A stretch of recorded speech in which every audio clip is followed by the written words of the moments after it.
Hello dear students, Gyansheel school of physics में आप सबका हार्दिक स्वागत है।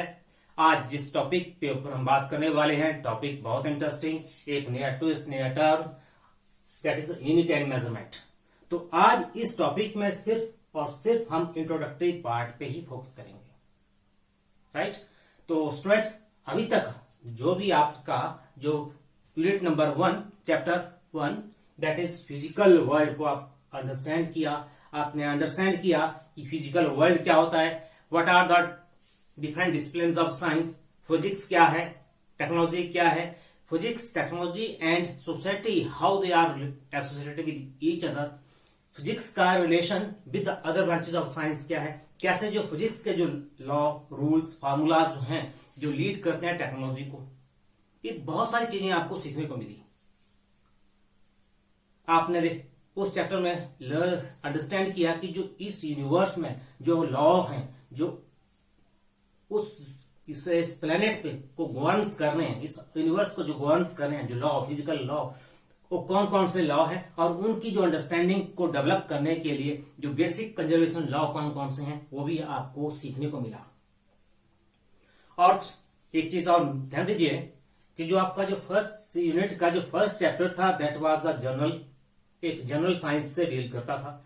और उस चैप्टर में जितना भी आपने स्टडी किया कि दैट्स व्हाट योर, जो अभी तक जितना भी आपने साइंस के बारे में सुना, समझा, राइट, उस सब का एक शॉर्ट सा रिव्यू था। और इस चैप्टर नंबर 1 से हार्डली बहुत कम क्वेश्चंस आपके कॉम्पिटिटिव एग्जाम में पूछे जाते हैं। फॉर एग्जांपल, दो पर्टिकुलर स्टूडेंट्स की बात कर रहा हूं जो इन फ्यूचर में would like to become a doctor, become a engineer, तो उन पर्टिकुलर स्टूडेंट्स की बात कर रहा हूं। तो बहुत कम क्वेश्चंस चैप्टर नंबर 1 से पूछे जाते हैं। मैंने आप जैसे इंट्रोड्यूस किया टॉपिक यूनिट्स एंड मेजरमेंट। अब ये समझ लीजिए कि आपका जो students would like to crack the exam, NEET जैसे एग्जाम को क्रैक करना चाहते हैं, तो उन सब के लिए they have to get ready. इस करंट सेशन से उनको गेट रेडी रहना चाहिए, क्योंकि अब बहुत सारे क्वेश्चंस की रोशार आपके पास यहां से स्टार्ट हो जाती है। इस चैप्टर में यूनिट एंड मेजरमेंट बहुत इंपॉर्टेंट चैप्टर है और इसमें ये क्वेश्चन डेफिनेटली आपका नीट एग्जाम में या इंजीनियरिंग एग्जाम में पूछा जाएगा। और इस करंट सेशन में जितना भी जो मैं अभी इस करंट सेशन में जितना भी लेक्चर में डिलीवर करूंगा, I would like to explore on the introductory part of this book, that is the NCERT textbook part number 1। इस टेक्स्ट बुक में जो आपका यूनिट एंड मेजरमेंट का जो सेक्शन नंबर 2.1 इंट्रोडक्शन, और इसमें first paragraph of introductory section का जो पैराग्राफ है, मैं इसकी एक एक लाइन्स को एक्सप्लेन करूंगा, क्योंकि आज आप एक नया ट्विस्ट, एक नया टर्न लेने जा रहे हैं स्टूडेंट्स, क्योंकि यहां से एक एक लाइन्स, एक एक words is important for you. जो एनसीईआरटी की टेक्स्ट बुक में जो भी एक एक चीज यहां पे एक्सप्लेन की है या जो यहां पे लिखी गई है, मैं उसको ट्राई करूंगा, मेरा मोटिव रहेगा कि इस करंट सेशन में हर चीज मैं आपको एक्सप्लेन करूं, हर चीज मैं खोल के रख दूंगा आपके सामने by giving a different examples. तो आप इस वीडियो के साथ लास्ट तक बने रहिए। ज्ञानशील स्कूल ऑफ फिजिक्स को सब्सक्राइब कर दीजिए, अगर आपने सब्सक्राइब नहीं किया है लाइक भी कर दीजिए साथ में।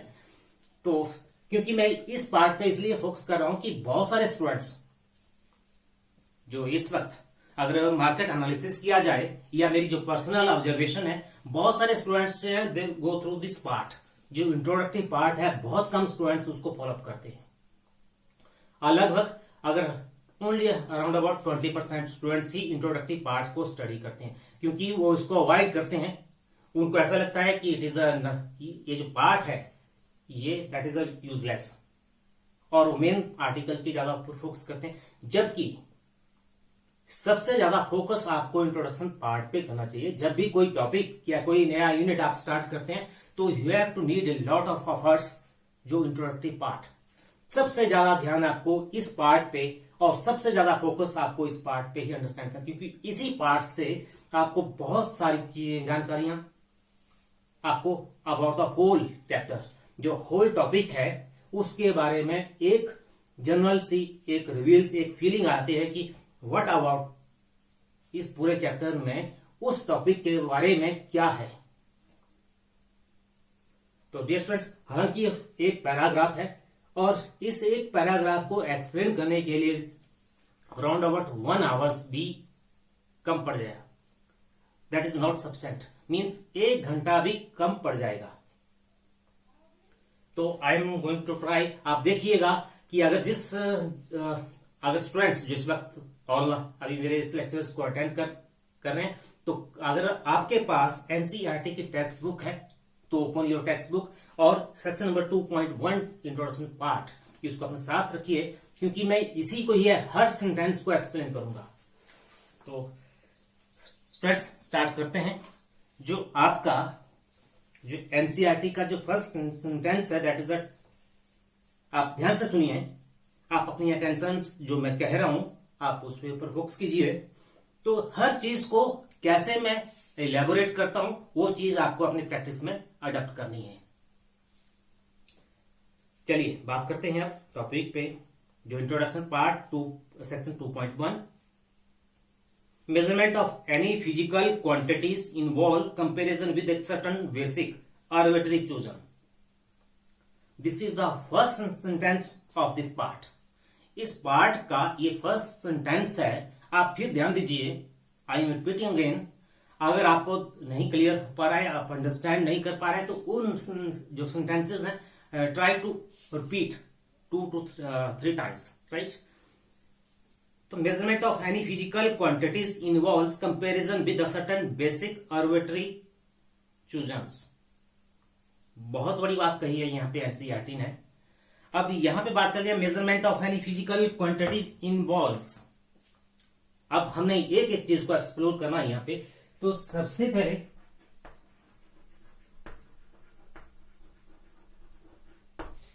आई have to understand what is measurement. एक नया वर्ड आप देख रहे हैं यहाँ पे, एक नई टर्म इंट्रोड्यूस हुई है, दैट इज फिजिकल क्वांटिटीज।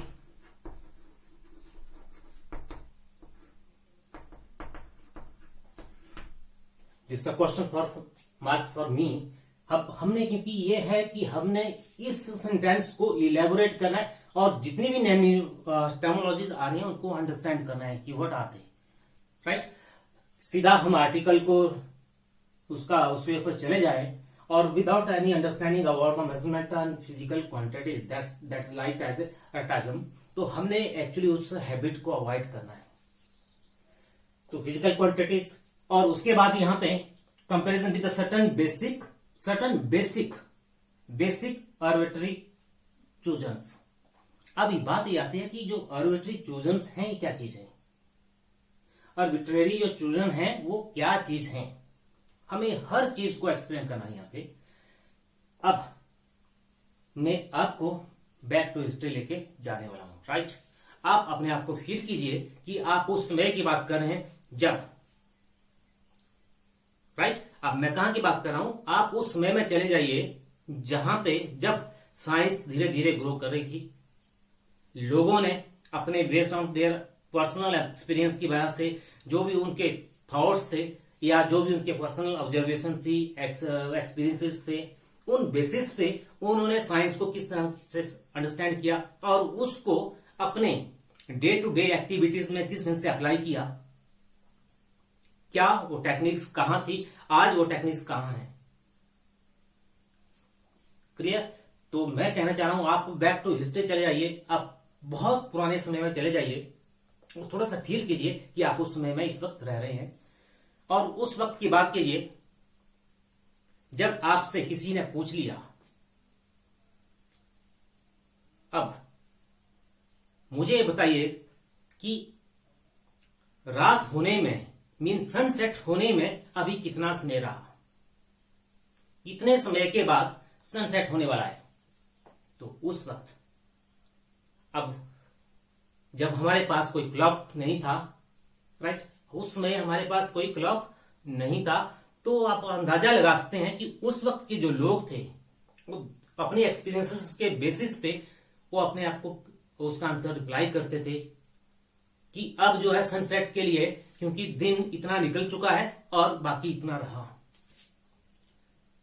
और डिफरेंट टेक्निक्स थी, कोई भी टेक्निक सेट टेक्निक्स नहीं थी। कुछ लोग जो हैं, जो आपके ट्री है उसका जो शेडो है उसके बेसिस पे वो एक्सप्लेन करते थे कि इतना दिन निकल चुका है आज और इतना दिन रिमेनिंग है, इतना लेफ्ट रह चुका है, और कितने समय के बाद, लगभग कितने समय के बाद जो है सनसेट होने वाला है। कुछ लोग स्काई वॉच मीन सन की पोजीशन को लेके अंदाजा लगाते थे कि अब इतना समय रहा है सनसेट के लिए। ओके, कुछ लोग अपनी शैडो को देख के, तो there were the different technique, different methods, और इंडिविजुअल टू इंडिविजुअल वेरी करते थे। अब जब इस तरह से कोई भी एक सेट पैरामीटर नहीं था उसमें कि हम वेल डिफाइन कर ले कि अब जो है सनसेट इतने बजे या इतने टाइम के बाद, इतने स्पैन के बाद ये सनसेट होने वाला है। अनदर एग्जांपल इज दैट, क्योंकि this is just a story, हम देखेंगे कि जो एनसीईआरटी ने कितने अच्छे ढंग से यहाँ पे एक स्टोरी क्रिएट की है, और उस स्टोरी को हमने उसमें अपने आप को फील करना है। और यही आपका मोटिव, ये मेरा मोटिव है, यही आपका एक इससे लर्न करने के लिए, अंडरस्टैंड करने के लिए, इस वक्त आपके इमोशंस विद दैट आप फिजिक्स को फील कीजिए और इसको इंटरेस्ट के साथ स्टडी कीजिए और सीखिए हर चीज। अब एक अनदर एग्जांपल, उसमें मान लीजिए आपसे किसी ने पूछ लिया what are the dimension of your courtyard, आपके घर के जो आंगन है उसके साइज क्या है, उसके आपके घर के आंगन का साइज क्या, मीन लेंथ ब्रेड्थ क्या है उसका। तो उस वक्त जब हमारे पास कोई मीटर स्केल नहीं था, राइट, मीटर स्केल नहीं था, तो हर व्यक्ति के अपनी अपनी टेक्निक्स थी मेजरमेंट की। ओरिजिनल टेक्निक्स अलग थी, एक रीजन से दूसरे रीजन तक वेरी हो जाती थी। उस वक्त जो टेक्निक थी, बहुत सारे लोग जो हैं इस टेक्निक्स को अडॉप्ट करते थे, like this length of this black board, like this one 1 2 3 4, right, इस तरह से 5 6 7 इतने हाथ, right, that is a one hand, इतने हाथ इसकी लेंथ है। अब क्या होता था कि यहां पे किसी के हाथ का साइज छोटा, किसी का बड़ा, तो इस तरह से क्या होती थी, तो उसमें वेरिएशन आ जाती थी, क्योंकि वो सेट पैरामीटर नहीं था। कुछ लोग जो है उसको आर्म के हिसाब से, like this one 1 2, like this one, तो यहां से देयर वर डिफरेंट, बहुत कॉम्प्लेक्स सिस्टम था। कुछ लोग कभी आपने उस वक्त जो अंपायर सिस्टम था, जब अंपायर सिस्टम था तो वो कुछ राजाओं ने अपनी एक स्केल डेवलप कर दी, उन्होंने डिजाइन कर दिया कि इतना साइज का जो स्केल है that is equal to this one, या 1 फीट इतनी स्केल के लेंथ के बराबर रहेगा। वो अपने पर्टिकुलर जहां पे उसका पेरिफेरी था, उस अपने राज्य में उसको अप्लाई कर लेता था। हालांकि दूसरे उससे बाहर का जो राज्य था, वहां पे अलग टेक्निक्स थी, मीन जो वेरिएशन, जो मेजरमेंट के जो मेथड थे और राज्य, रीजन टू रीजन वेरी करते थे। क्लियर? तो इस तरह से बहुत सारी टेक्निक थी और कोई भी सेट टेक्निक नहीं थी। That depends upon the individual choice. चाहे वो एक हाथ दो हाथ का टेक्निक अडॉप्ट कर ले, चाहे आपका आर्म का टेक्निक डेवलप कर दे, या कोई उसकी सेट उसने कोई एक स्केल डेवलप किया, उसकी टेक्निक डेवलप कर ले, उसको अप्लाई कर दे। तो that is the case of arbitrary choice. जो यहां पे जो एनसीईआरटी की टेक्स्ट बुक में जो लिखा है, that is the basic arbitrary chosens. उसकी जो आर्बिट्रेरी चूजन का मतलब हुआ कि it depends upon your choice. आपकी चॉइस पे डिपेंड करता है कि आपका मेजरमेंट टेक्निक क्या है। तो इस तरह से जो कॉम्प्लेक्सिटी थी, तो उसको अंडरस्टैंड मेरा कहने का मतलब यहां पे है कि जो डिफरेंट टेक्निक्स थी, वो एक पर्टिकुलर फिक्स नहीं थी कि that should be a fix one. वो depends upon the man to man, vary करता था। अब बात आती है कि बात आती है कि मेजरमेंट टेक्निक्स तो थी, राइट, परंतु कोई भी टेक्निक, जितने भी मैंने अभी आपको एग्जांपल दिए, उनमें से कोई भी टेक्निक सेट टेक्निक नहीं थी, क्योंकि हमारे पास सेट पैरामीटर नहीं थे उनको मेजर करने के लिए।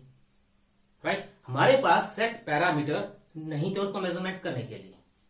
तो विद द टाइम उसमें हमने इस चीज को महसूस किया कि हमारे पास मेजरमेंट करने के लिए कोई सेट पैरामीटर होने चाहिए। अब सेट पैरामीटर का मतलब क्या हुआ?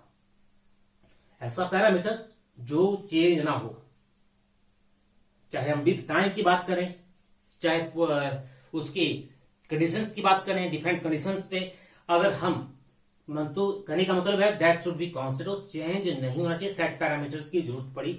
अब तो दैट इज हमें we have to need the necessity to develop different techniques with the passage of time, और हमने सेट टेक्निक्स को डेवलप करने के लिए या उनकी तरफ अप्रोच करने के लिए हमें फिजिक्स ने एनफोर्स किया, that is on the time need की बेसिस पे। तो मेजरमेंट अब हम अंडरस्टैंड करें, यहां पे अंडरस्टैंड करने की कोशिश करेंगे कि मेजरमेंट होता क्या है। हालांकि आपने फर्स्ट चैप्टर में इस चीज को स्टडी किया है कि मेजरमेंट होता क्या है। दैट इज द स्केल, किसी चीज का स्केल, किसी टेक्निक, किसी सेट मेथड से उसको क्या करना है, उसको मेजर करना है, दैट इज कॉल्ड मेजरमेंट। उसको असेस को या उसको या आपका जो मेजरमेंट है दैट्स किसी स्केल के बारे में एक्यूरेट इंफॉर्मेशन ऑब्टेन करना, इधर by mean of scale, technique, method. तो दैट इज अ मेजरमेंट। तो आई अंडरस्टैंड मेजरमेंट मीन्स किसी चीज के बारे में, अब चीज कौन सी हो रही है, यहां पे बात हो रही है फिजिकल क्वांटिटी की। That is a story, actually that is a story. जो फिजिकल क्वांटिटीज हैं उन क्वांटिटीज को,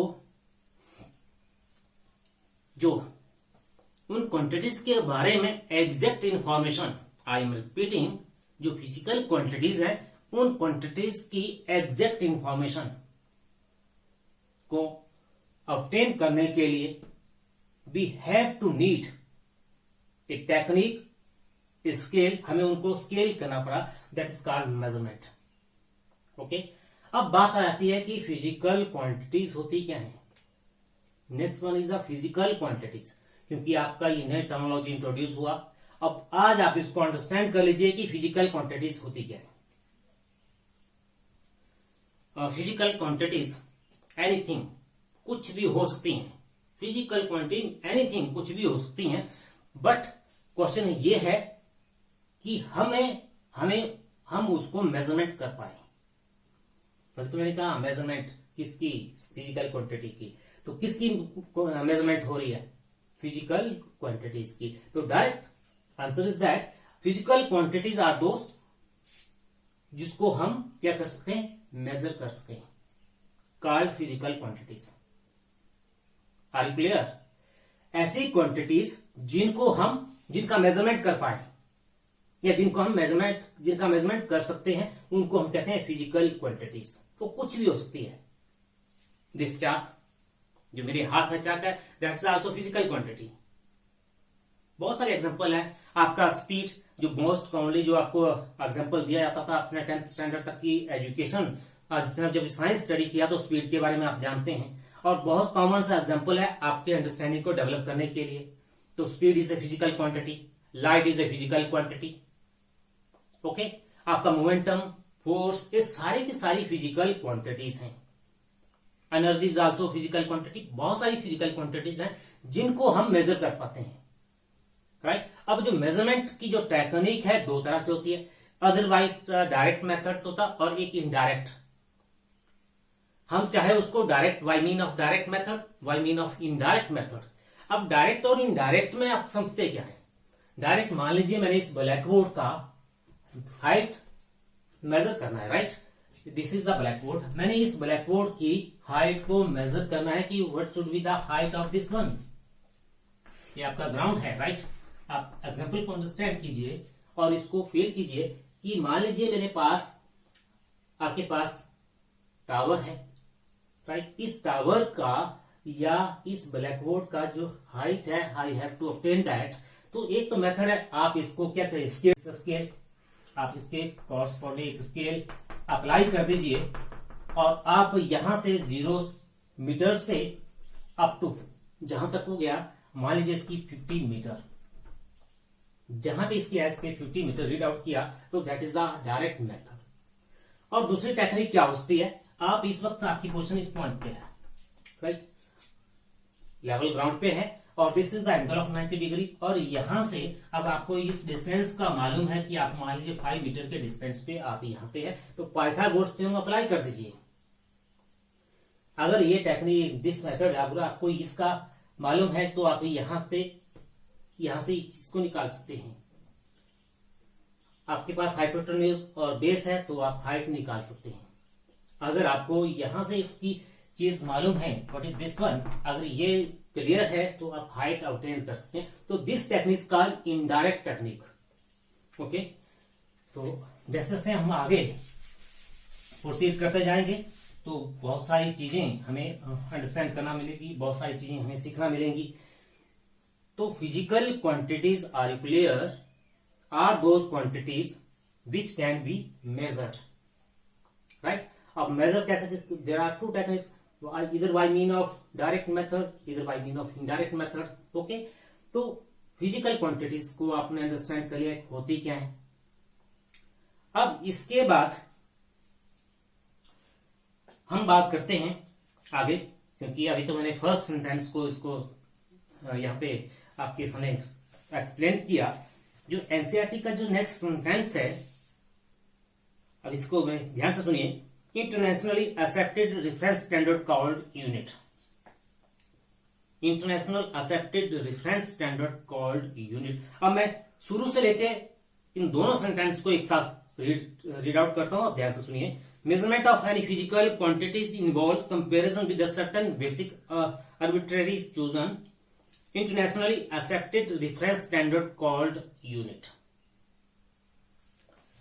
अब फिर गौर दीजिए कि ये जो अब आपके पास है इंटरनेशनली एक्सेप्टेड रेफरेंस स्टैंडर्ड, बहुत सारी चीजें आ गई। इंटरनेशनल एक्सेप्टेड, ये क्या चीज है यहां पे,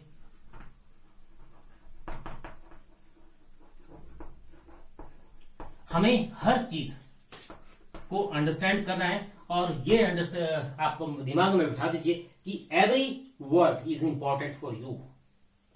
इंटरनेशनली एक्सेप्टेड, अब एक चीज और आई, reference standard. What you mean by the term reference standard?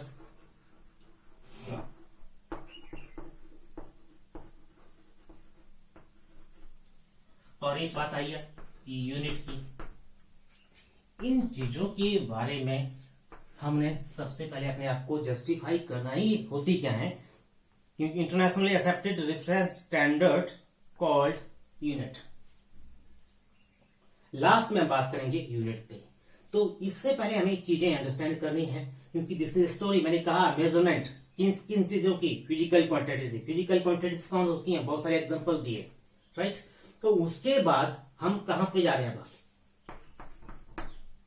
Internationally accepted reference standard, जिसको हम क्या कहते हैं, यूनिट। अब बात ये आती है, क्योंकि एक नई टेक्नोलॉजी की तरफ हम चले गए, दैट इज यूनिट। अब बहुत सारी चीजें हम यूनिट के बारे में आगे डिस्कस करने वाले हैं, यूनिट्स के बारे में जानेंगे। और ये आपने अपने 10th स्टैंडर्ड के एजुकेशन में बड़े अच्छे ढंग से इस चीज को स्टडी किया, जिसको हम हिंदी में इकाई कहते हैं और इंग्लिश में यूनिट। तो सबसे पहले इंटरनेशनली एक्सेप्टेड, यहां पे what does it mean? Internationally accepted का मतलब जो ऑथर ने इस चीज को यहां पे एनसीईआरटी टेक्स्ट बुक में असाइन किया है word, that is internationally accepted. अभी आपने क्या अंडरस्टैंड किया? मैंने कहा बैक टू हिस्ट्री आप चले जाइए, तो उस वक्त there was a different technique. फिर आप उस हिस्ट्री में चले जाइए जब आपको कोर्टयार्ड, जो आप मैंने कहा व्हाट आर द डायमेंशंस, आपके जो आंगन है, घर का आंगन, उसका साइज क्या है। तो there were different techniques, right. किसी एम्पायर, जो वहां का जो राजा था, किसी उसमें की बात करते हैं, तो उसने अपनी टेक्निक डेवलप कर दी, अपना एक स्किल डेवलप कर दिया। दूसरे राज्य का कोई और स्किल था, उसके एडजॉइनिंग का कुछ और था, तो सारे के सारे कैसे थे, एक दूसरे से भिन्न भिन्न थे, राइट। एक सेट स्केल सब में फॉलोअप नहीं था, क्लियर। टेक्निक्स सेट टेक्निक नहीं थी, किसी का हाथ छोटा किसी का बड़ा। तो क्या था, अब वो जो था एक राज्य का जो लेंथ साइज था दूसरे राजा के लेंथ के साइज के से मेल नहीं कर पाता था, राइट। जो मान लीजिए किसी चीज के अगर मान लीजिए हमने डायमेंशन नोट करने हैं तो एक राज्य के अकॉर्डिंग वो लेंथ कुछ और होती थी, दूसरे राज्य के अकॉर्डिंग कुछ और होती थी। आई होप आपको अंडरस्टैंड हो पा रहा है। एक राज्य की जो डायमेंशन था उसका लेंथ का उसका साइज कुछ और था, दूसरे रीजन में कुछ और था, mean region to region variation थी। अब ये बात है कि उस वक्त we feel the need to measurement की, एग्जैक्ट मेजरमेंट की जरूरत पड़ी हमें, जो हमें बिल्कुल सही और सटीक इंफॉर्मेशन दे। हमने इस चीज को महसूस किया विद द टाइम। और उस वक्त जो ह्यूमन बीइंग था उन्होंने जो थोड़ा सा सेंस ऑफ ह्यूमर जो रखते थे, उन्होंने ये इस चीज के ऊपर मजबूर हो गए, हमारे पास कोई सेट पैरामीटर होना चाहिए और कैसा होना चाहिए, that should B internationally accepted.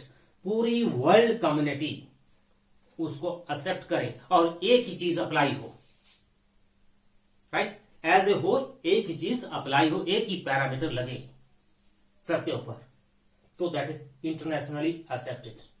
ऐसा नहीं है कि एक रीजन में कुछ टेक्निक अलग से है, दूसरे रीजन में कुछ अलग से है, ऐसा नहीं होना चाहिए। Clear, do you understand. हर चीज एक राज्य से दूसरे राज्य में वेरी नहीं करनी चाहिए, सबके लिए एक सेट टेक्निक होनी चाहिए जिसको कहते हैं सेट पैरामीटर्स। तो उस बात के ऊपर यहां पे ऑथर ने फोकस किया है, इंटरनेशनली एक्सेप्टेड। जो internationally accepted and reference standard. अब यहां पे जो reference standard means, reference means किसी के का हम रेफर करना, किस चीज को, राइट, किस चीज को हमने रेफर करना, स्टैंडर्ड। अब स्टैंडर्ड का मतलब क्या हुआ, स्टैंडर्ड का मतलब ऐसी चीज जो कभी चेंज ना हो। Standard that is a fixed, standard means fix, और जो ना ही विद द टाइम। ऐसा नहीं है कि 100 आज अगर मान लीजिए किसी चीज को हमने फिक्स कर दिया कि आज इसका साइज इतना है और इस चाक को मैंने लेंथ का स्टैंडर्ड मान लिया। थोड़ा सा इसको फील कीजिए, इस चाक की लेंथ को मैंने क्या कंसिडर कर लिया, इस चाक की लेंथ को मैंने स्टैंडर्ड मान लिया। अब स्टैंडर्ड का मतलब, क्योंकि मैंने यहां पे स्टैंडर्ड वर्ड यूज किया है, मैंने कहा कि हर वर्ड आपके लिए इंपॉर्टेंट है पूरे कॉन्सेप्ट को अंडरस्टैंड करने के लिए। स्टैंडर्ड का मतलब, स्टैंडर्ड का पहले मैंने कह दिया, स्टैंडर्ड का आप डिक्शनरी मीनिंग देखें तो इंग्लिश डिक्शनरी तो आपको क्लियर कट इंफॉर्मेशन वहां से मिलेगी। जो स्टैंडर्ड दैट इज अ ऐसी चीज जो चेंज नहीं होती है, ऑलवेज फिक्स्ड। अगर इसका मैंने इसको स्टैंडर्ड मान लिया, अगर इस वक्त जहां पे इस लोकेशन पे, यहां पे इस रूम टेम्परेचर पे इसका साइज इतना है, सपोज 25 डिग्री सेल्सियस टेम्परेचर है, अगर टेम्परेचर यहां का या कहीं भी मैं इसको ले जाऊं जहां पे temperature vary very high, okay, 100 degree Celsius temperature पे भी इसका साइज चेंज नहीं होना, -1000 डिग्री सेल्सियस टेम्परेचर पे भी उसकी लेंथ में चेंज नहीं आता है, राइट। तो it mean that is called standard. ऐसा नहीं है कि इसका जो अगर प्लेनेट अर्थ पे इसका लेंथ जितनी है, ऐसा नहीं है कि मैं इसको मून पे या कहीं स्पेस पे ले जाऊं तो इसकी लेंथ चेंज हो जाए, तो वो हमेशा कांस्टेंट रहेगी, तो that is called standard. Clear. तो स्टैंडर्ड मीन्स जो समय या परिस्थितियों के हिसाब से कभी चेंज ना हो, दैट इज कॉल्ड स्टैंडर्ड। और उसको हम कहते हैं यूनिट, उसको हम क्या कहेंगे, यूनिट। अब ये यूनिट को अंडरस्टैंड करना, बहुत सारी चीजें हमें सीखने को मिली। अब यूनिट को बाद में एक शॉर्ट स्टोरी में आपको भी बतलाने वाला हूं। अब एक एक चीज पे आप फोकस करते रहिए। अब यूनिट क्या चीज है, that is a reference standard.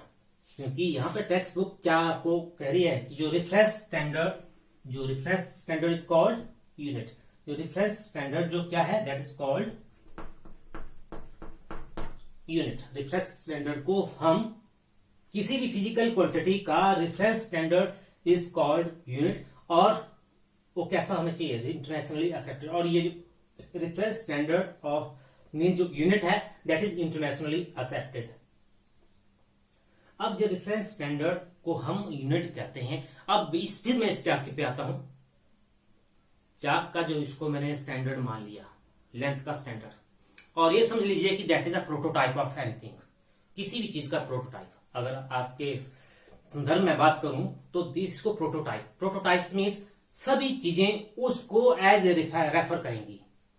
अगर मान लीजिए मैंने 1 मीटर स्केल डेवलप करना है, 1 मीटर डिजाइन करना है, तो मेरे को मालूम है इफ इट्स 1 यूनिट, मैं इसको एक 1 यूनिट मान लूं तो 100 यूनिट मिलके क्या करेंगे, 1 मीटर डिजाइन करेंगे, राइट। 100 यूनिट मिलके 1 मीटर। तो हम इसको एज ए रेफर, जहां भी जब भी कोई मीटर कोई स्केल डिजाइन होगा, डेवलप होगा, तो सब इसको लेके इसको रेफर करेंगे, क्योंकि इसके साइज को लेके ही डेवलप करेंगे। क्योंकि जो हमारा प्रोटोटाइप है, जिसको हमने स्टैंडर्ड कहते हैं, डायमेंशन के केस में, लेंथ के केस में, तो दैट इज इसको देखते हुए हम स्केल डिजाइन करेंगे। क्लियर? तो दैट्स कॉल्ड यूनिट। अब थोड़ा सा हम आगे जो आगे के सेंटेंस है उनको जस्टिफाई करने की कोशिश करते हैं। अभी तक तो आप सिर्फ बने रहिए, और जो मैं चीजें एक्सप्लेन कर रहा हूं तो उसको डीप सेंस में आप अगेन अगेन कॉपी पे नोट करते रहिए, और रिपीट कीजिए अपने आप को कि मैंने कौन कौन से वर्ड और कहां पे ज्यादा फोकस किया। और आपके लिए मैंने कहा हर वर्ड हर लाइन इंपॉर्टेंट है, क्योंकि आपके एग्जाम में कहीं से भी कोई क्वेश्चन पूछा जा सकता है। जब तक आपकी बेसिक अंडरस्टैंडिंग डेवलप नहीं है, तब तक होल द चैप्टर आपको अंडरस्टैंड करना not an easy job, right. और बहुत सारे क्वेश्चन जब आपसे एग्जाम में पूछे जाते हैं तो आप कंफ्यूज जाते हैं, क्योंकि आपकी जो बेसिक फंडा है वो क्लियर नहीं होता। इसीलिए मैंने कहा सबसे ज्यादा फोकस कीजिए इंट्रोडक्टरी पार्ट पे, जितना टाइम हो सके आप डिवोट कीजिए। जब तक लीड आउट नहीं कीजिए, आगे बढ़िए मत, जब तक आपको इंट्रोडक्शन क्लियर नहीं है। अब इसके बाद जो एनसीईआरटी की जो टेक्स्ट बुक है, नेक्स्ट लाइन जो है, the result of measurement of physical quantity is expressed bye A number accompanied by a unit। अब इसके बाद क्योंकि हम थोड़ी सी अब देख रहे हैं कि कैसे कैसे जो है टेक्स्ट बुक में कोई कैसे कैसे एक स्टोरी को अप्रोच किया जा रहा है। The result of the measurement of physical quantities, the result of measurement of physical quantities is expressed bye A number accompanied by a unit. Although the number of physical quantity appear to be very large, we need only a limited number of units for expressing all the physical quantities, since they are interrelated with one another। जितनी sentence है, 2-3 sentence जो मैं भी repeat किए, 1 by 1 sentence को मैं लेके चलता हूं। तो बात आई यहां पे, the result of measurement of physical quantity is expressed by a number accompanied by a unit।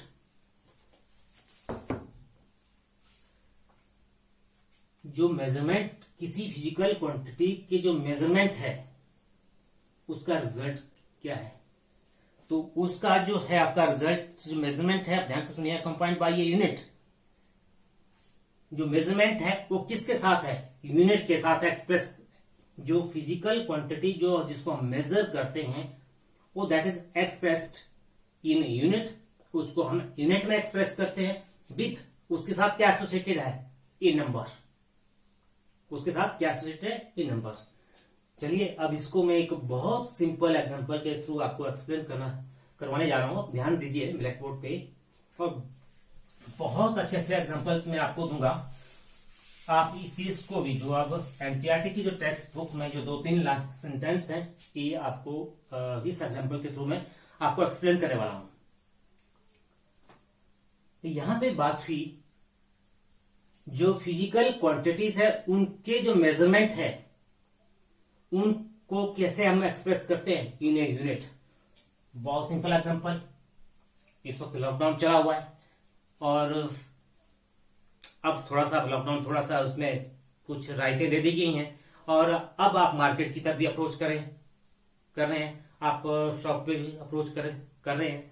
तो मान लीजिए आपके घर में चीनी खत्म है, शुगर, और आपके पेरेंट्स ने कहा आपका नाम चुनू लेके कि आप मार्केट जाइए और क्या लेके आइए, 2 किलोग्राम चीनी लेके आ जाइए। Clear? This is the best common example, क्योंकि ये आपका अपना जो हम डेली इसके साथ पारा पड़ता है। शुगर जाइए मार्केट से ले आइए 2 किलोग्राम। अब ध्यान दीजिए, यहां पे मैं हर चीज एक्सप्लेन करने जा रहा हूं आपको। तो हियर जो शुगर है that is a physical quantity. Sugar क्या है?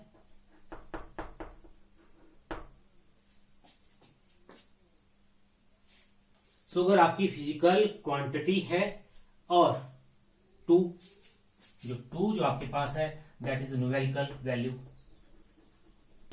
न्यूमेरिकल वैल्यू वैसे इसको लिखने की जरूरत नहीं है, आपको मालूम है 2 is a numerical value and kilogram that is unit. जो किलोग्राम है यहां पे यूनिट है। अब बात आती है कि यहां पे जो मैंने एग्जांपल दिया that is sugar is a physical quantity. Yes, physical quantity का फिर लीजिए, फिर मैं इसको रिपीट करने जा रहा हूं। जो फिजिकल क्वांटिटी से आप समझते क्या है, कोई कुछ भी हो सकता है जिसको हम, सीधा सा बात है, जिसको हम मेजर कर पाए। तो हम शुगर को क्या कर रहे हैं, मेजर कर पा रहे हैं। शुगर को हम मेजर कर लेते हैं क्योंकि that is 1 gram, 2 gram, 5 gram, quintal, kilogram and so on, क्योंकि that is a measurable quantity. Sugar क्या है, मेजरेबल क्वांटिटी है, तो that is called physical quantity. Okay, यहां पे आपने मार्केट को अप्रोच किया और आपने 2 kilogram unit 2 kilogram sugar purchase कर लिया। आपको मालूम है that is a physical quantity, this is numerical value और दिस इज कॉल्ड यूनिट। जो फिजिकल क्वांटिटी है, जो सेंटेंस कह रहा है, जो फिजिकल क्वांटिटी है, जो कोई भी फिजिकल क्वांटिटी है that is expressed by unit. जिससे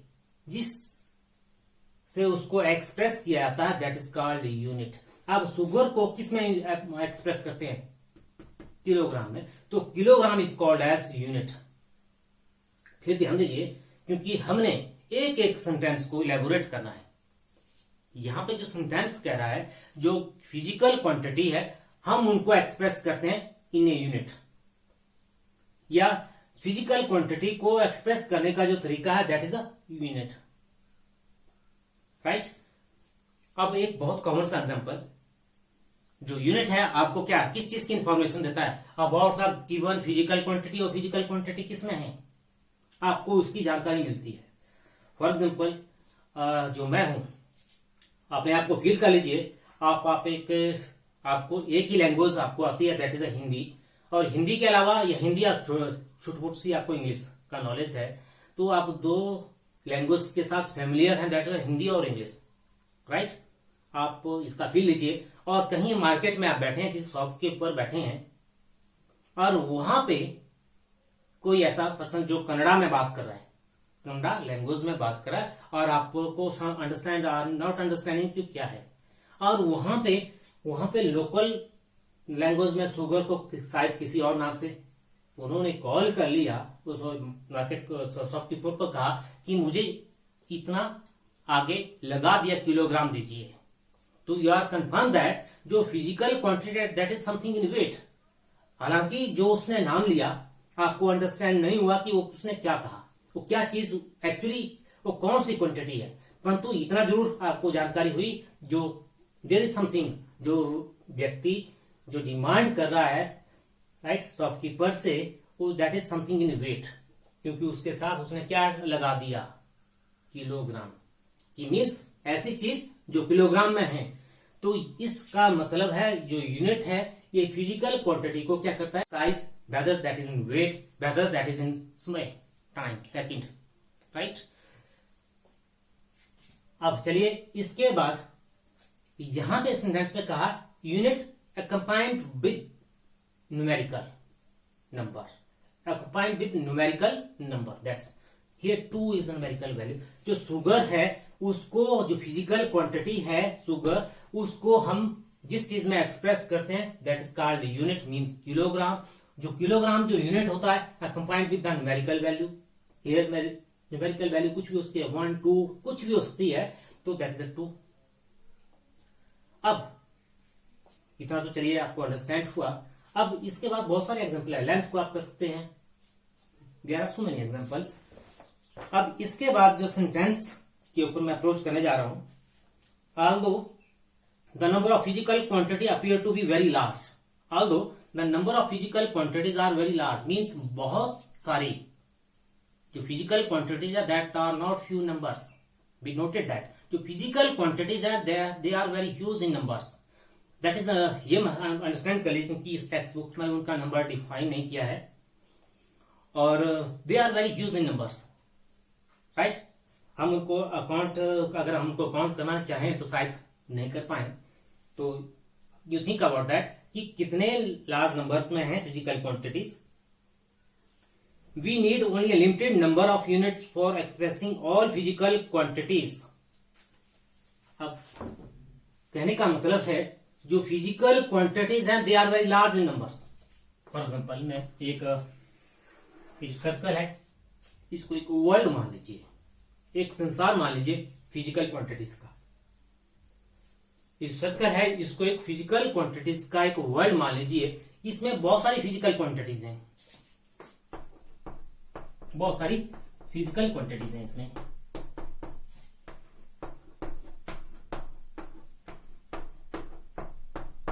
राइट, बहुत सारी फिजिकल क्वांटिटीज हैं इसमें, like this. They are very large in numbers.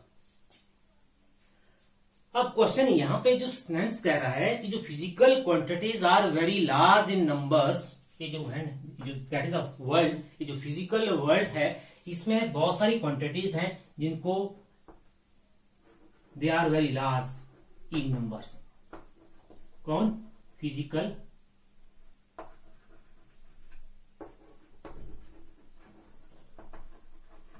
Quantities. ये तो क्लियर है, they are very large in numbers. यहां बहुत सारी फिजिकल क्वांटिटीज है, परंतु इनको अगर हमने एक्सप्रेस करना है, यदि हमने इनको एक्सप्रेस करना है तो वी हैव टू नीड, क्या जरूरत पड़ेगी? Limited number of unit.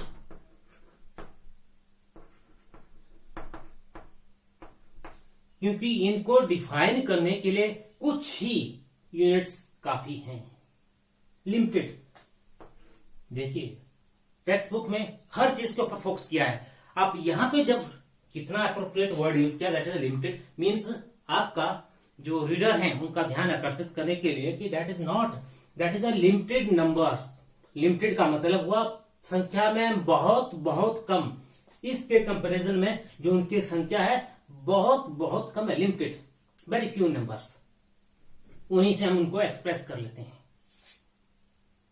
अब आगे बात करता है इसी के साथ इसी सेंटेंस के साथ. अब ये इनकम्प्लीट सेंटेंस था, इसके बाद में since they are interrelated with one another. Since they are interrelated with one another. अब बात यह है जब हमारे पास जो फिजिकल क्वांटिटी है that they are huge in numbers but there are only a limited number of units जो उनको एक्सप्रेस करते हैं. वाई? उनको एक्सप्रेस करना, हम जो नंबर्स हैं, यूनिट हैं, वो दे आर वेरी लिमिटेड, बहुत कम संख्या में है. तो ऐसा क्यों? क्योंकि इस फिजिकल वर्ल्ड में जो फिजिकल क्वांटिटीज हैं, सेंटेंस कह रहा है कि बहुत सारी फिजिकल क्वांटिटीज ऐसी हैं जो इंटर रिलेटेड है, मीन्स वो सिमिलर कैरेक्टर की हैं, मीन्स वो सिमिलर कैरेक्टर की हैं. तो उनके लिए हमने एक यूनिट को उनको एक ग्रुप में डाल दिया, मीन एक फैमिली में उनको पुट ऑन कर दिया. तो फॉर एग्जाम्पल एक बहुत कॉमन सा एग्जाम्पल है जो आप भी उसको फील कर सकते हैं क्योंकि 10th स्टैंडर्ड तक बहुत सा आपने पढ़ा है उसको. एनर्जी, आपने सोलर एनर्जी के बारे में you know, light energy you know, mechanical energy you know, nuclear energy you know. तो there are different types of energy. Energy, light energy is physical quantity, one physical quantity. आपका nuclear energy that is a second physical quantity. आपका solar energy that is another physical quantity. तो इस तरह से एक ही परिवार की कितनी क्वांटिटी बन गई, एक ही परिवार की कितनी क्वांटिटीज इंट्रोड्यूस हो गई, बट सबका जो कैरेक्टर है वो एक है. तो इसलिए जितनी भी फिजिकल क्वांटिटी एनर्जी को एक ही यूनिट काफी है एक्सप्रेस करने के लिए. क्लियर. तो इस तरह से मान लीजिए मेरे पास ये जो मैं ट्राइंगल है, इस तरह की जो फिजिकल क्वांटिटीज वर्ल्ड में है, इन सबको क्या कर लिया, इनको एक ही यूनिट से एक्सप्रेस किया जा सकता है. राइट. तो जो सर्कल है, ये जो फिजिकल क्वांटिटी है, इनको अनदर यूनिट से, तो इस क्योंकि बहुत सारी हैं, इनको एक unit more than sufficient to express them. तो इस तरह से जो यूनिट है वो क्या कहते हैं, very few in limited, mean limited है, very few in numbers. Okay. जो मैंने एनर्जी का आपको एग्जांपल दिया उसको दिमाग में बैठा लीजिए. तो इसलिए they are very few numbers. Why they are very few numbers? Because they are inter related.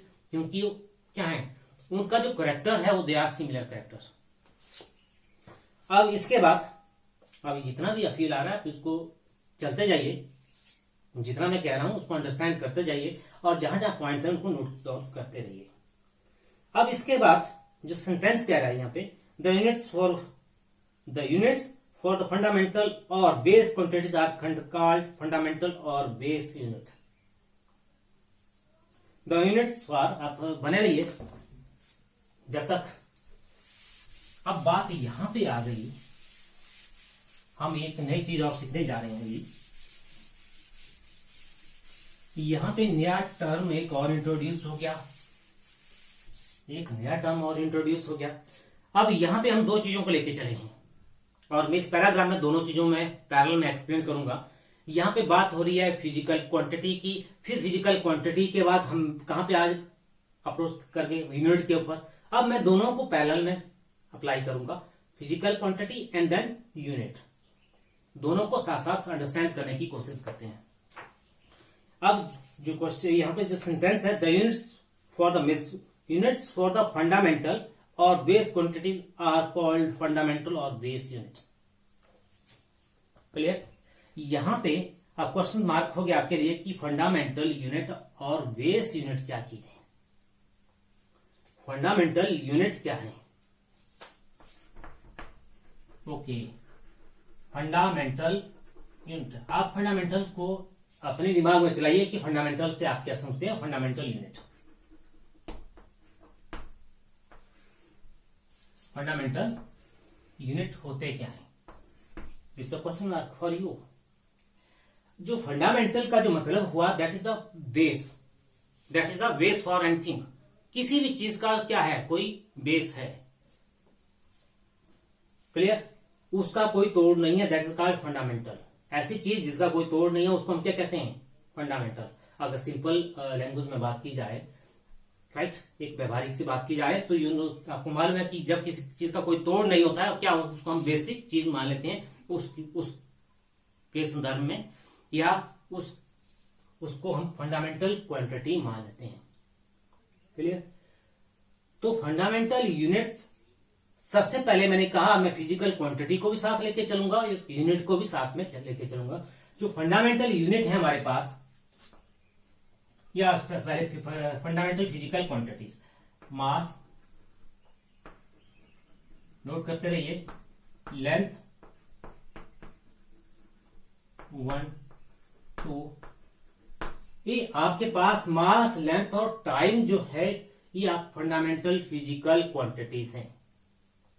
Clear. इस यूनिवर्स में जितने भी क्वांटिटीज हैं हैविंग मास, उनको इस दे आर एक्सप्रेशन मास. जो डायमेंशन में है एक्सप्रेशन लेंथ. जो फिजिकल क्वांटिटी टाइम के साथ रिलेटेड है, दे आर इन टाइम. अब जो मास का जो यूनिट है उसको एक्सप्रेस करने का जो यूनिट है, अब किस यूनिट में हम इसको एक्सप्रेस करते हैं, that is kilogram. Symbolic kilogram. Length को मीटर, टाइम को सेकंड. अगर फुल में लिखना है kilogram, metre, okay, kilogram, metre, second. अब आप यहां पे थोड़ा सा ध्यान दीजिए, क्योंकि एक एक छोटी छोटी इंफॉर्मेशन आपको आज अंडरस्टैंड, बहुत चीजें आपको सीखने को मिलेंगी। हो सकता है यूनिट आप बहुत जब से आपने साइंस पढ़ना शुरू किया, बचपन से आप इन यूनिट को एक्सप्रेस बोलते आए हैं अपने डे टू डे रूटीन में भी आपने kilogram, you know well, metre, you know well and time, second, आप इन सब के बारे में परिचित हैं, परंतु तो बहुत सारे स्टूडेंट्स को जानकारी नहीं है। आज आप ध्यान दीजिए, जो किलोग्राम स्मॉल लेटर के जी, कुछ स्टूडेंट्स जो है इसको क्या कहते हैं, kilogram g, capital g. This is wrong, exact is that one. कहीं भी जब आपको यूनिट एक्सप्रेस करना है, kilogram always in small, symbolic, metre small, capital M कभी नहीं होगा, कैपिटल एस कभी नहीं होगा, that is small letter x. तो इस तरह से आप देख रहे हैं, जब मैंने इसको फुल एब्रिविएशन में जब लिखा, दैट इज किलोग्राम, सभी स्मॉल लेटर्स, राइट। कहीं भी हो, ये जितने भी अगर फुल में लिखने तो ऑल स्मॉल लेटर्स, राइट। तो दैट नॉट, आपको अब इसके ऊपर कंफ्यूजन नहीं होना चाहिए, इस चीज को बांध लीजिए। अब इसके बाद इन यूनिट्स को हम कहते हैं फंडामेंटल यूनिट। अभी स्टोरी खत्म नहीं है, फंडामेंटल और बेसिक यूनिट की बात हुई है। कौन कौन से फंडामेंटल यूनिट है, kilogram, metre and second, these units are called fundamental units. Mass, length, time, this called fundamental physical quantities, right. अभी स्टोरी यहां पे खत्म नहीं हुई है, क्योंकि सबसे पहले हमने 3 फंडामेंटल क्वांटिटीज इंट्रोड्यूस की और उनको इन यूनिट्स में एक्सप्रेस किया, राइट। अब इसके बाद जैसे जैसे साइंस अप्रोच करती गई, बहुत सारी ऐसी फिजिकल क्वांटिटीज इंट्रोड्यूस की गई। अब ऐसी फिजिकल क्वांटिटीज इंट्रोड्यूस की गई, अब वो कहीं भी यहां पे कहीं भी अपने आप को कोई भी फिजिकल क्वांटिटी या कोई भी यूनिट उनको जस्टिफाई नहीं कर पा रहा था, तो वी हैव टू नीड, हमारी लिस्ट में एक और एडिशन हो गया, that is temperature. Temperature is the fourth fundamental physical quantity, और इसका जो यूनिट है कैपिटल के, केल्विन। अब ध्यान दीजिए, चलिए इसके बाद, क्योंकि टेम्परेचर जब जैसे साइंटिस्ट ने इंट्रोड्यूस किया कि जो टेम्परेचर है, अब टेम्परेचर जो हमने इसलिए जो इंट्रोड्यूस की गई थी फिजिकल क्वांटिटीज, या जो यहाँ पे जो यूनिट हमने इंट्रोड्यूस किए थे, ना ही टेम्परेचर को हम किलोग्राम में मेजर कर सकते हैं, ना ही मीटर में और ना ही सेकंड में, then we have to need another unit that is called kelvin, right. अब इसके बाद इसी तरह से स्टोरी बनती गई और एक और यूनिट आ गया, दैट इज फिजिकल क्वांटिटी आ गई, इलेक्ट्रिक करंट। अब इलेक्ट्रिक करंट का जो यूनिट होता है दैट इज कैपिटल ए। अब आपको मालूम है कि कैपिटल ए क्या है, कौन सा यूनिट को क्या यूनिट हो सकता है, फुल में आप जानते हैं एम्पियर, राइट। अब इसके बाद एक और फिजिकल क्वांटिटी इंट्रोड्यूस होगी, 6th one, that is luminous of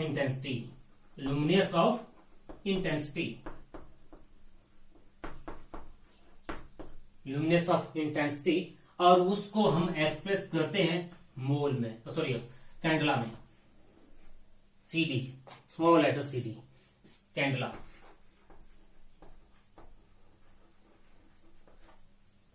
right. और जो 7th मीन लास्ट वन, जो फंडामेंटल फिजिकल क्वांटिटी है, that is quantity of matter.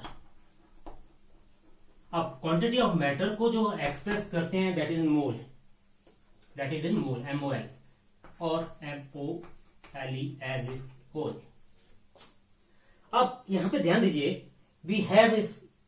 I have introduce 7 fundamental physical quantity, इनको आप बेसिक फिजिकल क्वांटिटी भी कहते हैं। पहले इनिशियली 1, 2, 3 ये तीनों इंट्रोड्यूस की गई थी, मास, लेंथ और टाइम। उसके साथ इंडिशन 4, 5, 6 और 7, ये list goes to up to 7। तो it means 7 quantities are more than sufficient to define all the physical quantity. इस वर्ल्ड में जितने भी फिजिकल क्वांटिटीज हैं उनको डिफाइन करने के लिए सिर्फ 7 यूनिट काफी हैं। 7 units are sufficient to define all the physical quantities, right? तो आप इसके बारे में सोचते हैं कि यू थिंक अबाउट दैट। जहां पे मैंने एक एग्जांपल दिया था आपको, किसका, एनर्जी का एग्जांपल दिया था, बहुत कॉमन सा एग्जांपल दिया था। बहुत सारी एनर्जी है तो उनको एक ग्रुप में मीन्स उनको एक क्वांटिटी, एक यूनिट से एक्सप्रेस किया जाता है, राइट? अब बात आती है कि जितने भी, अब यहाँ पे हम थोड़ा सा इसका विजुलाइज करने की मैं कोशिश करूंगा कि जितने भी इस यूनिवर्स में जो फिजिकल क्वांटिटी है, if they are have weight, मेरे वेट में, तो सारा मास में आता है। डायमेंशन वाली जितनी भी होती हैं, अगर साइज की बात करें तो लेंथ में आएगा, अगर उनके टेम्परेचर की बात करें तो केल्विन में आएगा, electric current and so on. Okay, तो we have a 7 basic unit. आपसे अब एक चीज और ध्यान दीजिएगा, I am going to write down here. आप मेडिकल एग्जाम में बैठे हैं और इस ऑब्जेक्टिव के साथ बैठे हैं कि आपने फ्यूचर में आपने क्या बनना है, डॉक्टर, राइट?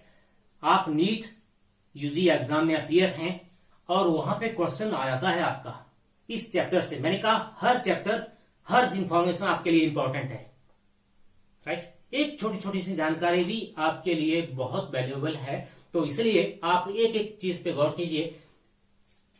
इसलिए मैंने कहा आप मेरे साथ जुड़े रहिए और बहुत अच्छी बहुत ज्यादा इंफॉर्मेशन मैं आपको आज इंपार्ट करने वाला हूं। और इस लेक्चर्स के थ्रू जो आपका इंट्रोडक्टरी पार्ट है इस सेशन में, बहुत जानकारियां, अच्छी जानकारियां आपको आज मिलेंगी। अब मैंने क्वेश्चन आपसे पूछ लिया, यूनिट ऑफ टेम्परेचर, ये आपका क्वेश्चन एग्जाम में आ गया एंड यू हैव ऑप्शन। आपको मालूम है कि एग्जाम में एमसीक्यू टाइप के क्वेश्चन होते हैं, उनमें से आपको एक सही की ऑप्शन को सिलेक्ट करना होता है। तो फॉर एग्जांपल जो आपके पास ऑप्शन ए, बी से इस तरह से जो यूनिट ऑफ टेम्परेचर को यहां पे लिख दिया kelvin, kelvin, A and B correct, दोनों करेक्ट हैं। D, A and B incorrect. You have option. क्या जो फर्स्ट ऑप्शन नंबर 1 क्या सही है? ऑप्शन नंबर 2 क्या ये सही है? ऑप्शन नंबर सी क्या ए और बी दोनों करेक्ट है? ऑप्शन नंबर डी क्या ए और बी दोनों गलत हैं? राइट? तो अब आपको यहां पे सही करेक्ट आंसर देना है। तो बहुत सारे स्टूडेंट्स आप देख पा रहे हैं यहां पे बहुत सारा क्वेश्चन, बहुत बड़े बड़े न्यूमेरिकल्स और अटेम्प्ट कर लेते हैं, बहुत सारी डेरिवेशंस इजिली असेस कर पाते हैं, बट जो बेसिक, जो फंडामेंटल जानकारी, जो बेसिक जानकारी उनको होनी चाहिए, वहां पे वो लैग कर जाते हैं। और इस तरह से छोटे छोटे, क्योंकि जो आपका जो एग्जामिनर होता है, जो पेपर सेटर होता है, वो बहुत क्लेवर होता है। कभी कोई कुछ ऐसे क्वेश्चंस पूछ लेता है, हालांकि हम बहुत सारी इंफॉर्मेशन, बहुत सारे न्यूमेरिकल्स को असेस कर लेते हैं, परंतु कभी कभी हमें जब बेसिक जानकारी नहीं होती है, वहां पे हम बहुत बड़ी गलती। तो मैंने ये भी आपको इंफॉर्मेशन पार्ट किया, अगर आपने इस लेक्चर को अटेंड किया और ध्यान दिया, हर वर्ड पे, हर चीज पे फोकस किया, तो आप इसको इजिली अटेम्प्ट कर लेंगे with in fraction of second. और तो केल्विन, अब देखने की बात है यहां पे केल्विन की सब स्पेलिंग्स, जितनी भी spellings, all is okay, but difference is that यहां पे कैपिटल लेटर है और यहां पे स्मॉल लेटर है। तो इट मीन्स जब भी जितने भी यूनिट होते हैं जो after the name of scientist, जो साइंटिस्टों के नेम से जो लिखे जाते हैं, अगर फुल में लिखने हैं तो they are all small letter. सभी किसमें होने चाहिए? स्मॉल लेटर में। टू बी नोट, इस पॉइंट को आज नोट कर लीजिए। जितने भी जब भी आपके पास किसी जो साइंटिस्ट हैं उनके नाम से जब भी यूनिट हमने एक्सप्रेस करने हैं एज ए होल, तो उन सबको हम कैसे लिखते हैं? स्मॉल लेटर में। अगर सिंबॉलिकल रिप्रेजेंटेशन होना है तो देन कैपिटल लेटर, राइट। जिस तरह से आपने फोर्स के जब यूनिट आप एक्सप्रेस करते थे न्यूटन, तो स्मॉल लेटर NEWTON होता है, राइट, स्मॉल लेटर में। जब सिंबल लिखना आता है that is capital N, small n नहीं होता है। तो इसी तरह से आप इस चीज को आप आज दिमाग में बैठा लीजिए और आप इमीडिएटली ऑप्शन नंबर बी पे टिक करके you will proceed to the next option, जो आपका नेक्स्ट क्वेश्चन है, राइट। तो these are the fundamental unit. अब आपसे कभी बोर्ड एग्जाम में पूछ लिया व्हाट आर फंडामेंटल यूनिट्स, तो आप कहते हैं it is a set of 7 basic units that is kilogram, metre, second, kelvin, ampere, candela and mole. Question exam में पूछ लिया what you understand why the physical quantities और ये फंडामेंटल फिजिकल क्वांटिटीज या बेसिक फिजिकल क्वांटिटीज। तो it is a set of 7 basic physical quantities that is a mass, length, time, temperature, electric current, luminescence intensity and quantity of matter. तो ये आपका fundamental units. अब इसके बाद जो है, अब देखते हैं इसके बाद जो हमारे पास, क्योंकि जितने भी 7 बेसिक जो क्वांटिटीज हैं ये सारी फिजिकल क्वांटिटीज को डिफाइन करने के लिए आर सफिशिएंट, राइट। इसके बाद जो सेंटेंस कह रहा है यहाँ पे, the unit of all other physical quantities can be expressed as a combination of the base units. अब बात क्या कह रहा है कि कुछ तो फंडामेंटल यूनिट्स, जो ये फंडामेंटल यूनिट्स की बात हो रही है, जो फंडामेंटल यूनिट्स हैं ये क्या करते हैं, the units of all physical quantities can be expressed by combination of all other की बात करें, कुछ की तो ये हो गया, कुछ की जो बाकी बची फिजिकल क्वांटिटीज को आर ऑब्टेन यहां पे can be express as a combination of these units. अब स्टोरी क्या कह रही है आपको, ये तो हमने फंडामेंटल यूनिट्स की बात कही, जो बेसिक यूनिट हैं ये जितनी भी फिजिकल क्वांटिटीज को डिफाइन करने के लिए आर सफिशिएंट। परंतु साथ में अगर नेक्स्ट जो सेंटेंस है तो आपको क्या कह रहा है, जो ऑल अदर फिजिकल क्वांटिटीज हैं, जो मतलब रह जाती हैं फंडामेंटल क्वांटिटीज यहां, क्योंकि यहां पे हम किन फंडामेंटल क्वांटिटीज की बात की, यहां पे हमने बात की 7 फंडामेंटल क्वांटिटीज की, mass, length, time, temperature, electric current, luminescence intensity, quantity of matter, right. तो यहां पे हमने 7 फिजिकल क्वांटिटीज की बात की और जिनको हम फंडामेंटल फिजिकल क्वांटिटीज कहते हैं। और मैंने अभी आपको कई बार रिपीट किया कि जो फंडामेंटल जो फिजिकल क्वांटिटीज अब क्या है, they are very huge in numbers. परंतु अभी तक तो हमने कितने डिफाइन की, ओनली 7। अभी तक तो हमने कितनी डिफाइन की, ओनली 7, राइट। अब हमारे पास तो बाकी बहुत है। जो इसके बाद की जो फिजिकल्स, अब कहां पे 7 फिजिकल क्वांटिटी के अलावा जितने भी फिजिकल क्वांटिटीज हैं उनको हम एक्सप्रेस करते हैं बाय कॉम्बिनेशन ऑफ जो फंडामेंटल क्वांटिटीज है उनके वे से, right. Why method of combination. अब कॉम्बिनेशन का मेथड क्या होता है और जिनको हम कहते हैं आगे, such units obtained for the derived quantities are called derived unit। यहां पे क्योंकि दोनों सेंटेंस को इकट्ठे हैं, derived units।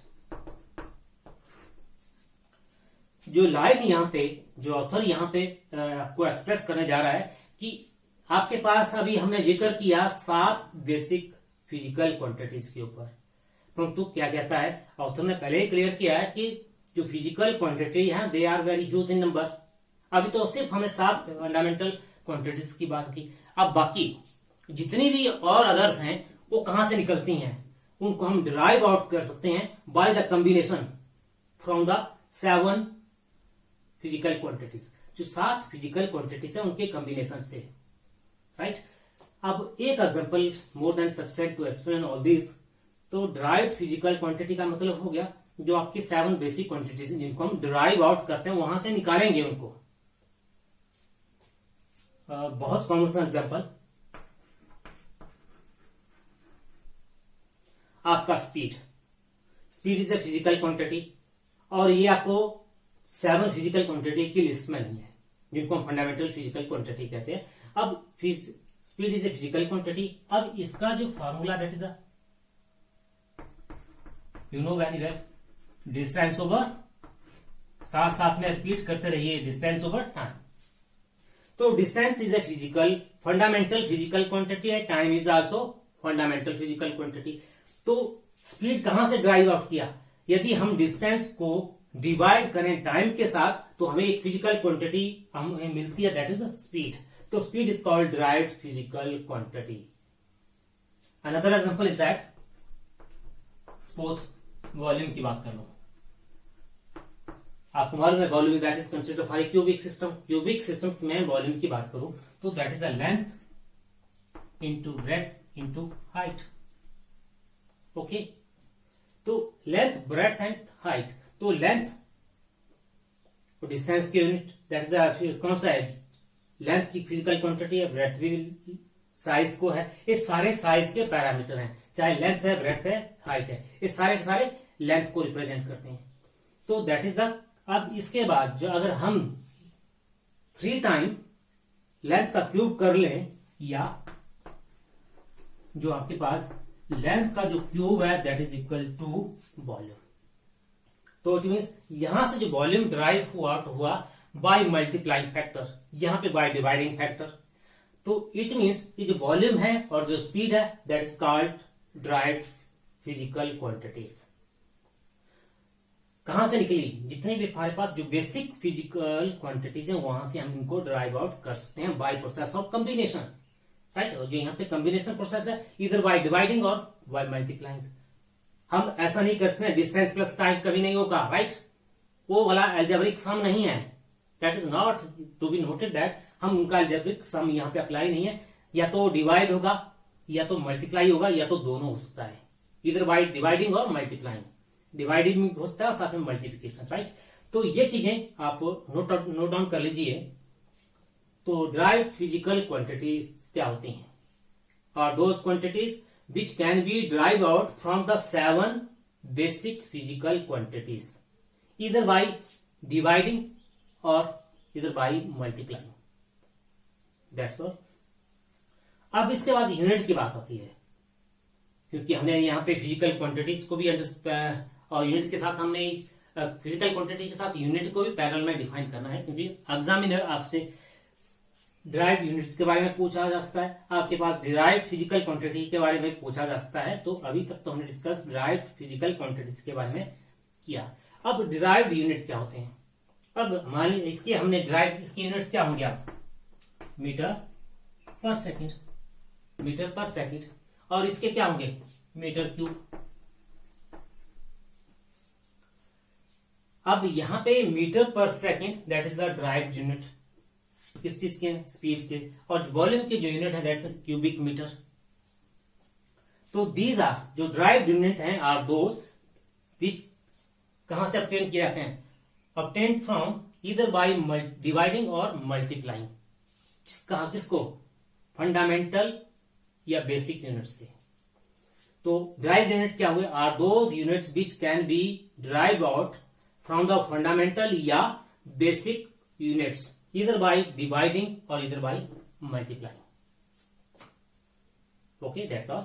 तो ये आपका ड्राइव यूनिट के बारे में। पहले हमने फंडामेंटल यूनिट्स को डिस्कस किया, अब ड्राइव यूनिट को। तो दो तरह की हमने अभी यूनिट जो स्टडी की है। अब इसके बाद जो सेंटेंस है, जो इस पैराग्राफ का जो आपका लास्ट सेंटेंस है, that is a complete set of these units, A complete set of these units both the base units and derived unit are known as a system of units। अब जो बात हो रही है, इससे पहले मैं एक छोटी सी एक इंफॉर्मेशन ऑफ जो अभी यहाँ पे जो पैराग्राफ में डिस्कस नहीं किया है, क्योंकि मैं देख रहा हूं कि नेक्स्ट में उसके ऊपर भी डिस्कस किया है। जो नेक्स्ट सेक्शन है इसमें भी डिस्कस, उसके बारे में डिस्कस किया है। तो काफी डिटेल में आगे आपको उसके उनके बारे में पढ़ने को मिलेगा। तो एक जस्ट एक शॉर्ट सी रिव्यू आपके लिए। इसके साथ कुछ और लिस्ट है, सप्लीमेंट्री लिस्ट। जिनको हम कहते हैं सप्लीमेंट्री यूनिट। तो हमारे पास 2 सप्लीमेंट्री यूनिट हैं। तो सबसे पहले सप्लीमेंट्री फिजिकल क्वांटिटी की बात करते हैं। तो सप्लीमेंट्री फिजिकल क्वांटिटी आपके पास एक प्लेन एंगल और दूसरा है सॉलिड एंगल। जो प्लेन एंगल के जो यूनिट हैं दैट इज रेडियन,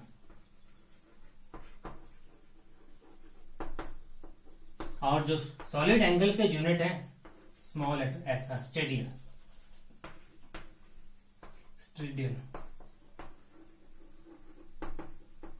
अब जस्ट इनको, क्योंकि काफी डिटेल में नेक्स्ट सेक्शन 2.2 में है, तो जस्ट यहां पे आप सिर्फ इतना अंडरस्टैंड कर लीजिए, क्योंकि जो 7 बेसिक फिजिकल क्वांटिटीज हैं आपके पास, उनके अलावा 2 फिजिकल क्वांटिटीज और हैं आपके पास, जिनको कहते हैं supplementary physical quantity, and they are plane angle and solid angle.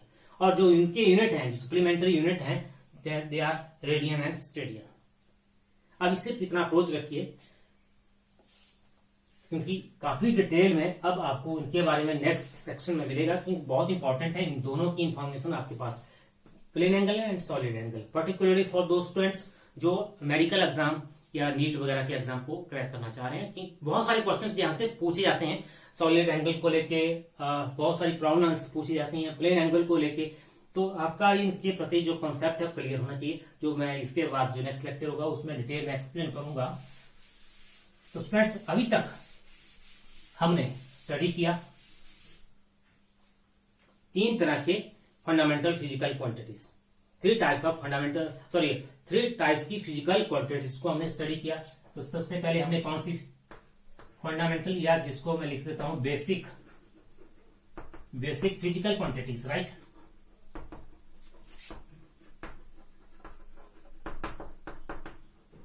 और सेकंड कौन सी स्टडी की हमने, डिराइव्ड फिजिकल क्वांटिटीज।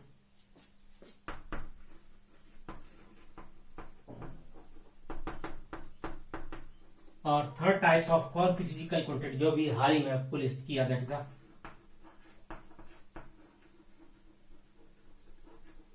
सप्लीमेंट्री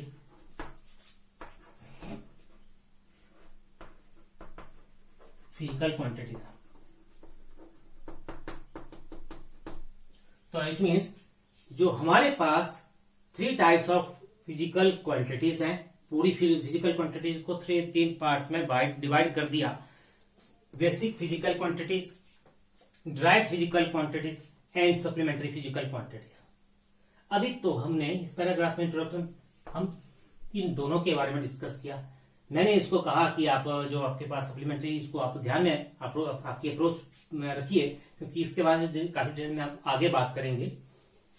तो इनका, क्योंकि basic physical unit, derived physical unit, इनके सेट को हम कहते हैं सिस्टम ऑफ यूनिट।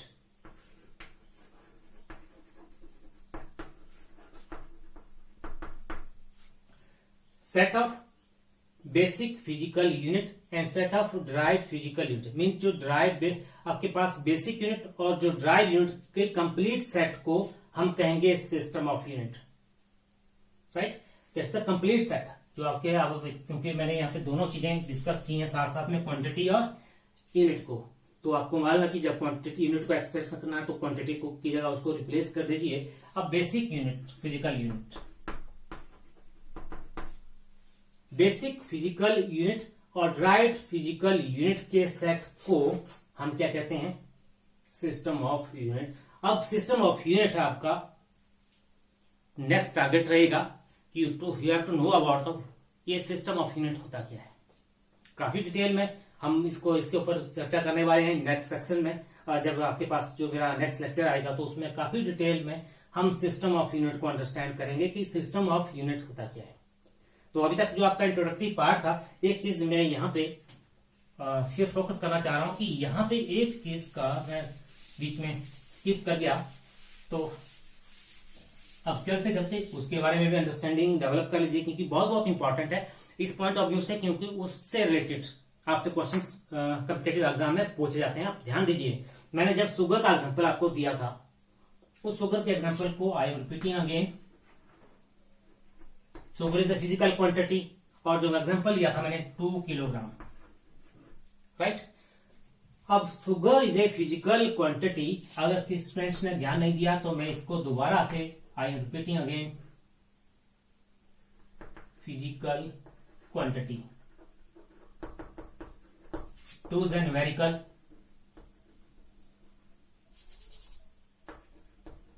वैल्यू। ये आपके पास न्यूमेरिकल वैल्यू है, और जो किलोग्राम है that is a unit. Okay, अब फिजिकल क्वांटिटी शुगर है आपके पास, मैं इसको ऐसे भी एक्सप्रेस कर सकता हूं। क्या इसमें कोई मिस्टेक है?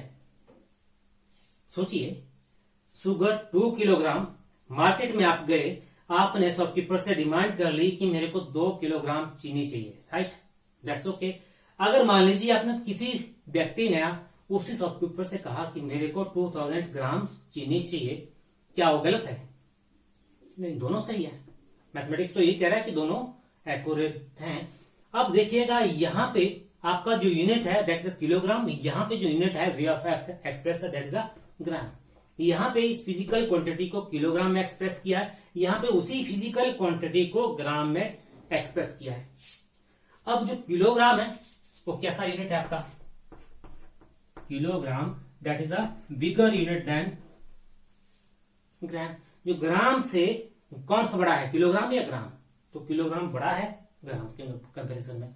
अब दूसरी तरफ देखिए, जो न्यूमेरिकल वैल्यू है यहां पे, जहां 2 है और यहां पे 2000 है, तो यहां पे 2 इज लेस देन 2000। अब यहां पे इसको n मान लीजिए, क्योंकि इसको n मान लीजिए, इसको यूनिट। अब यहां पे देखिए क्या चीज जो मैं यहां पे आपको बतलाना चाह रहा हूं कि जब आपका यूनिट बड़ा है तो न्यूमेरिकल वैल्यू कम है, जब यूनिट घट गया, कम है, तो न्यूमेरिकल वैल्यू ज्यादा है।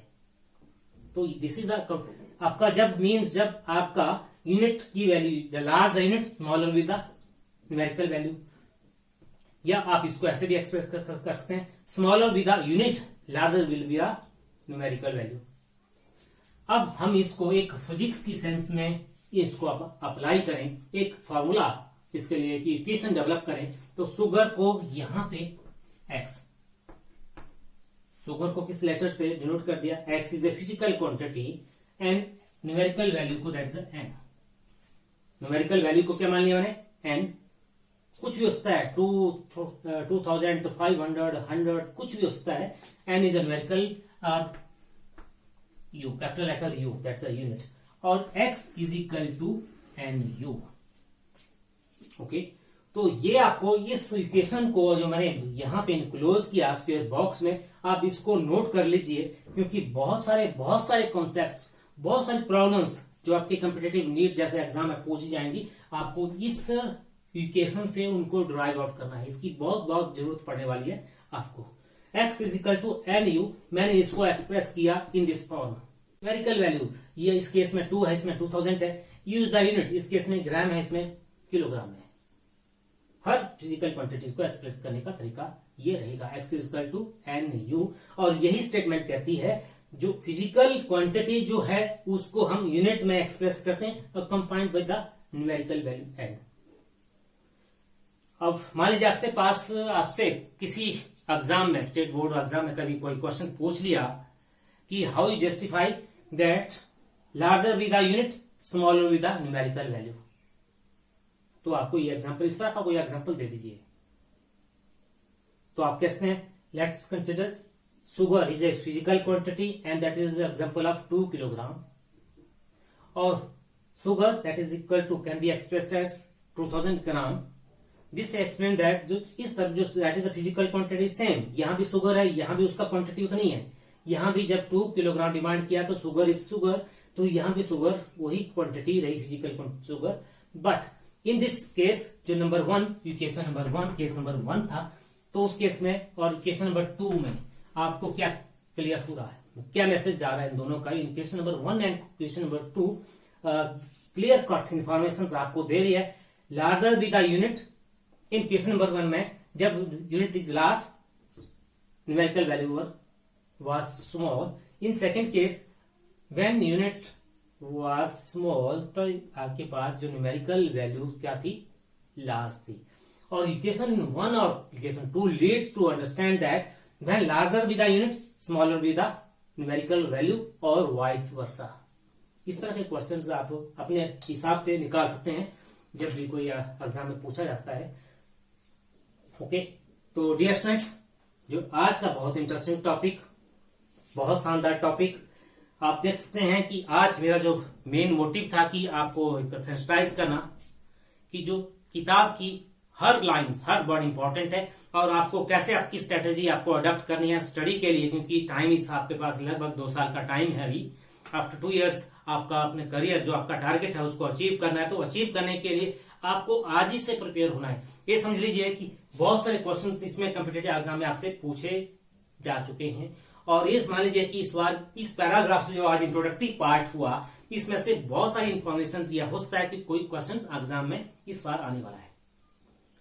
राइट, तो आप देखिए जो आपके पास टेक्स्ट एनसीईआरटी की टेक्स्ट बुक है उसकी हर लाइन पे फोकस कीजिए, गौर कीजिए, उसमें हर चीज को try to elaborate. I hope अगर आपने इस टेक्निक को, इस आदत को अपना लिया तो जब भी आप कोई आर्टिकल फॉलोअप करेंगे तो आपको उसको सॉल्व आउट करने में कोई ज्यादा दिक्कत नहीं रहेगी। तो डियर स्टूडेंट्स, इसी के साथ आज जो हमारा टॉपिक यूनिट एंड मेजरमेंट का जो इंट्रोडक्टरी पार्ट इज ओवर। अब जो स्टूडेंट्स इस वक्त देख रहे हैं ज्ञानशील स्कूल ऑफ फिजिक्स के साथ आप जुड़े रहिए। तब तक इजाजत दीजिए, नमस्कार।